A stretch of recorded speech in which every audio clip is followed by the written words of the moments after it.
Time check, 7:05 in the morning. Kita nyo naman yung araw, oh. Medyo mapula.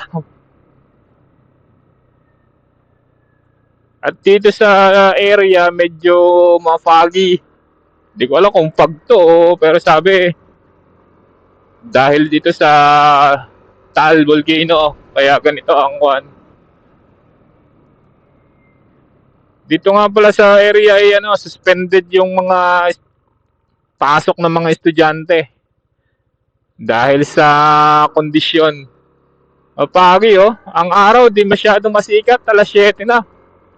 Parang tinatalo siya noong usok yata ito ng Taal.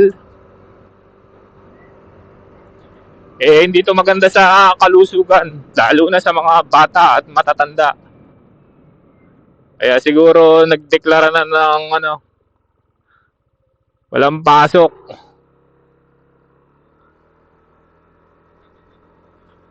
So guys, kung lalabas kayo ng bahay, iwasan natin maglalabas kung hindi naman kailangan. At kung lalabas man, mag-mask na lang tayo para may protection tayo sa ating respiratory system. O yan, oh. Ang araw, tirik na pero hindi siya ganong kainit. Talo siya noong usok.